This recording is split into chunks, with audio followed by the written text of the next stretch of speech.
Good morning everyone. Last lecture में हम plant tissues के बारे में पढ़ रहे थे। उसके कैरेक्टरिस्टिक के बारे में वो सब या फिर क्लासिफिकेशन के बारे में हम पढ़ रहे थे। उसमें हमने दो तरह के मेनली टिश्यूज़ देखे थे, एक मेरिस्टेमेटिक, दूसरा परमानेंट। मेरिस्टेमेटिक में तीन तरह के टिश्यूज़ हमने देखे थे, एपिकल, लेटरल और एक तीसरा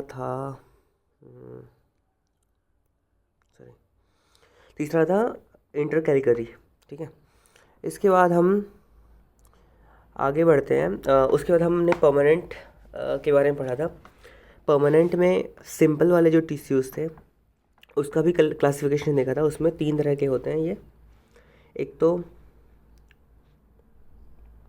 पैरेन्किमा, कलेन्किमा और स्क्लेरेन्किमा, ये तीन तरह के टिश्यूज़ थे। उसके बारे में दिखाया हुआ है कि कैसे क्रॉस सेक्शनल इसका व्यू दिखता है और लॉन्गिट्यूडनल व्यू कैसे दिखता है। तो इसको समझने के लिए पहली बात तो आपको समझना होगा कि क्रॉस सेक्शनल व्यू और लॉन्गिट्यूडनल व्यू क्या होता है। अगर आप पेड़ की बात करें, अगर मान लो एक पेड़ को काट के उसका एक लॉग आपने ले लिया, तो लॉग जो है वो ऐसे लंबा सा होगा। ठीक है, ये लंबा सा होगा लॉग। अब इस लॉग को अगर आप ऊपर से देखने की कोशिश करो, ठीक है, तो आपको एक कुछ ऐसे सर्कुलर टाइप का कुछ स्ट्रक्चर दिखेगा। तो जब ऊपर से हम देखते होते हैं तो इसको बोलते हैं क्रॉस सेक्शनल व्यू। और यही अगर हम सामने से देखेंगे तो हमें क्या देखने को मिलेगा? सामने देखेंगे तो एक रेक्टेंगल टाइप का कोई शेप दिखेगा। ठीक है, तो इसको बोलते हैं लॉन्गिट्यूडनल व्यू।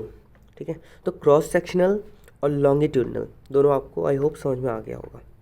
ठीक है, तो जो भी 3D व्यू होता है, 3D व्यू में क्रॉस सेक्शनल और लॉन्गिट्यूडनल दोनों ही देखा जाता है।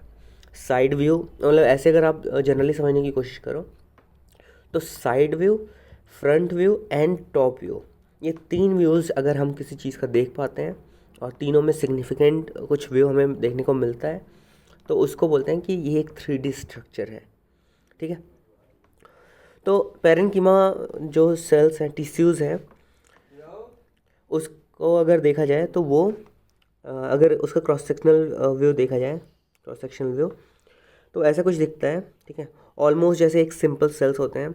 अगर हमने पैरेन्किमा, कलेन्किमा और स्क्लेरेन्किमा तीनों को देखा तो तीनों में ऑलमोस्ट सेम तरह के सेल दिख रहे हैं। ठीक है, लेकिन अगर इसका लॉन्गिट्यूडनल व्यू देखा जाए तो थोड़ा सा स्ट्रक्चरल डिफरेंसेस ज़्यादा दिख रहे हैं। ठीक है, न्यूक्लियस दिखेगा, सेल वॉल दिखेगा, साइटोप्लाज्म दिखेगा, पिट्स दिखेंगे और वैक्यूल दिखेंगे। ठीक है, तो ये सारे के सारे तरह के प्लांट सेल्स में होते हैं। अब लॉन्गिट्यूडनल व्यू में अगर देखा जाए तो तीनों के स्ट्रक्चर में ज़्यादा डिफरेंसेस दिख रहे हैं। स्क्लेरेन्किमा जो है ये थोड़ा सा ज़्यादा डिफरेंट है पैरेन्किमा और कलेन्किमा से। आपको याद रखना है कि प्रोनाउंसिएशन बहुत ही ज़्यादा इम्पॉर्टेंट है, तो इस चीज़ का बहुत ज़्यादा ध्यान देना है आपको। आगे बढ़ते हैं, इसके बारे में थोड़ा सा और जानकारी ले लेते हैं। तो इसमें हमने क्लासिफिकेशन कर ही दिया है कि सिंपल जो टिश्यूज़ होते हैं they are composed of single type of cells only. Permanent अगर फंडामेंटल सिंपल टिश्यूज़ के बारे में बात करें तो सिंपल टिश्यूज़ में एक ही तरह के टिश्यूज़ मिलके एक स्पेसिफिक फंक्शन कर रहे हैं, उसी को हम टिश्यूज़ बोलते हैं। ये हमें क्लियर है। एक ही तरह के सेल्स अगर मिलके एक ही तरह के फंक्शन करें उनको कलेक्टिवली टिश्यूज़ बोला जाता है। तो अगर एक ही तरह के सेल्स की बात अगर आ रही है तो वहाँ पे उस तरह के सेल्स को या उस तरह के टिश्यूज़ को क्या बोलते हैं? Simple tissues. पैरेन्किमा का कैरेक्टरिस्टिक के बारे में क्या कह रहा है? Unspecialised cell with thin primary walls. Function क्या है? Photosynthesis, secretion, storage.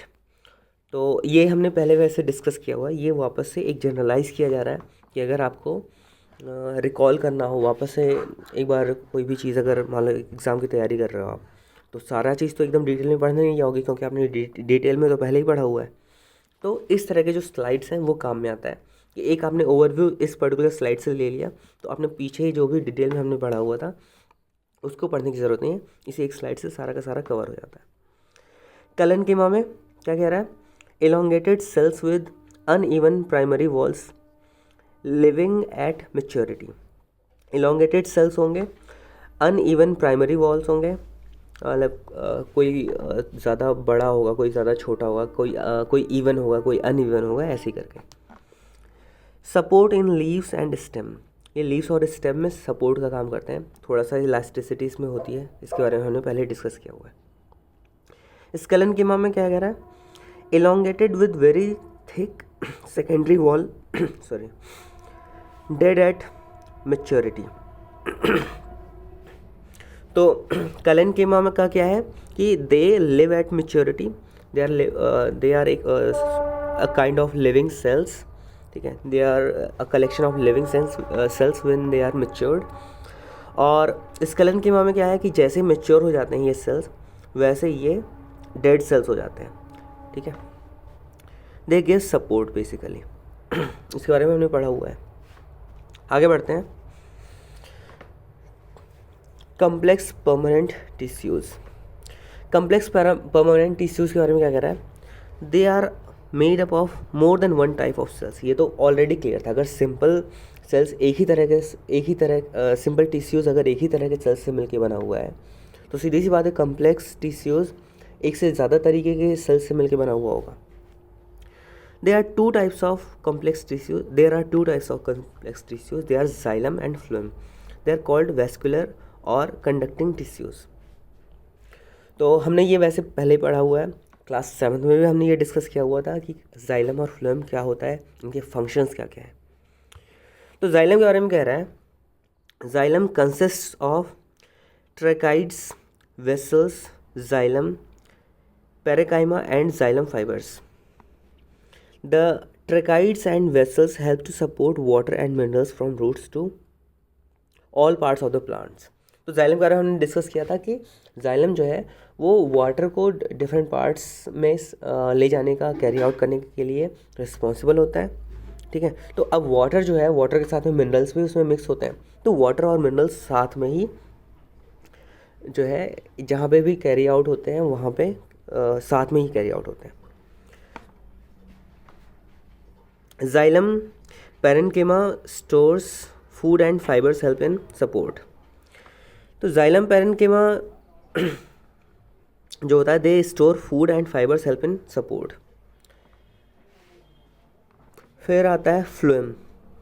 फ्लोएम के बारे में कह रहा है, they consist of sieve tubes, companion cells, phloem parenchyma and phloem fibres. तो इन सारी चीज़ों से मिलके ये फ्लोएम बना हुआ होता है। The sieve tubes and companion cells supports food from leaves to all parts of the plant.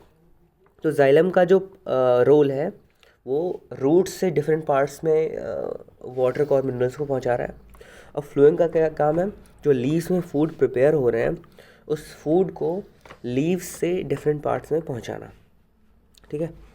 Phloem parenchyma stores food and fibres help in support. तो फ्लोएम पैरेन्किमा भी फूड को स्टोर करता है and fibres help in support. ऐसे same xylem parenchyma stores food and fibres help in support. Parenchyma जो होगा वो food को स्टोर करने में हेल्प करेगा या फूड को स्टोर करता है, और फाइबर्स जो हैं वो सपोर्ट के लिए हमेशा काम में आते हैं। फाइबर्स में थोड़ी सी फ्लेक्सिबिलिटी ज़्यादा होती है, इसी चक्कर में वो किसी न किसी तरीके से सपोर्ट करता है, सपोर्ट देने में हेल्प करता है। ये नीचे स्ट्रक्चर है उसका, थोड़ा सा इसको भी आप देख सकते हो, ठीक है। फाइबर्स तो होते ही हैं, ट्रैकाइड्स हुए, vessel members and perforation plates, ठीक है। तो ये हो गया आपका जाइलम का पार्ट। फ्लोएम का पार्ट में क्या है, sieve plate, companion cells, fibres, sieve areas and sieve elements, ठीक है। तो जाइलम में कौन कौन से पार्ट्स थे, tracheids, vessels, xylem parenchyma and xylem fibres, ये 4 पार्ट्स थे। और फ्लोएम में भी ऐसे ही 4 पार्ट्स थे, sieve tubes, companion cells, phloem parenchyma and phloem fibres. तो इनको भी याद रखना है आपको।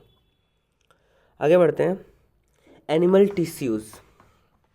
तो हमारा यहाँ पे प्लांट टिश्यूज़ कंप्लीट होता है। प्लांट टिश्यूज़ का जो भी क्लासिफिकेशन था वो हमने पूरे अच्छे से कवर कर लिया है, बहुत अच्छे से आपको याद रहना चाहिए। स्ट्रक्चर्स अगर आप याद रखते हो, इसको स्केच करते हो, तो वो बहुत अच्छी बात होती है, ठीक है।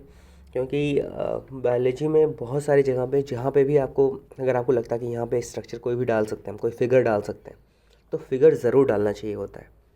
ठीक है, बहुत ही अच्छा इम्पैक्ट डालता है वो, आपके मार्क्स नहीं कटते हैं, या कटने के चांसेस भी होते हैं अगर, तो वो बिल्कुल कम हो जाते हैं। कई बार तो ऐसा होता है कि अगर आपको टॉपिक के बारे में कुछ नहीं पता लेकिन आपको स्ट्रक्चर पता है, तो वो आधा नंबर आपको दे देता है। अगर मान लो 4 नंबर का क्वेश्चन है तो 2 नंबर कई बार फिगर भी दे देता है। तो इतना ज़्यादा इम्पोर्टेंट हो सकता है ये। और जितना ज़्यादा अच्छे से आप बनाओगे उतना ज़्यादा अच्छी बात होती है। बहुत बार ज़रूरी नहीं होता कि बहुत ज़्यादा पूरा डिटेल में बहुत ही ज़्यादा सुंदर सा बनाओ, लेकिन ये है कि जो भी डिफरेंट पार्ट्स हैं जिनके अलग अलग नाम हैं, उन पार्ट्स को अगर आप स्पेसिफाई कर दो तो वो एक अच्छा इम्पैक्ट डालता है। एनिमल टिश्यू के बारे में पढ़ते हैं। अभी के वीडियो में यही बस इसको क्लासिफाई कर लेंगे। नेक्स्ट वीडियो में जो नेक्स्ट पीरियड होगा आपका, उसमें इसको थोड़ा सा और ज़्यादा डिटेल में पढ़ेंगे। तो animal tissues are of 4 main types. They are epithelial tissue, muscular tissue, connective tissues and nervous tissue. तो ये 4 तरह के टिश्यूज़ होते हैं, याद रखना है। Epithelial, muscular, connective and nervous tissues. Epithelial tissues, they are of different types. They are squamous, columnar, cuboidal and glandular, etc. Muscular tissues are of 3 types. They are striated, unstriated and cardiac. Cardiac, जहाँ पे भी cardiology या फिर cardiac से related कोई term आता है, इसका मतलब ये होता है कि हार्ट से रिलेटेड होगा। Connective tissues are of different types. They are blood, bone, ligaments, tendons, cartilage, areolar, adipose, etc. Nervous tissues consist of nervous cells called neurons. तो ये 4 तरह के एनिमल टिश्यूज़ होते हैं, बहुत ही इंपॉर्टेंट है। इनका जो क्लासिफिकेशन है ये आप यहाँ पे सिंप्लीफाई किया हुआ है, चार्ट के फॉर्म में इसको दिया हुआ है, तो ये आपको याद रखना है। एपिथेलियल टिश्यूज़ में 4 तरह के होते हैं, मस्कुलर में 3 और कनेक्टिव टिश्यूज़ में कई तरह के होते हैं, इन सबको याद रखना है। Blood, bone, ligaments, tendons, cartilage, areolar, adipose. Nervous tissues में कोई भी एक ही पर्टिकुलर टाइप का नर्वस टिश्यू होता है, वो होता है न्यूरॉन्स। ठीक है, तो अभी यहीं पे ख़त्म करते हैं, बाकी नेक्स्ट लेक्चर में इसको थोड़ा और ज़्यादा डिटेल में पढ़ेंगे। Thank you.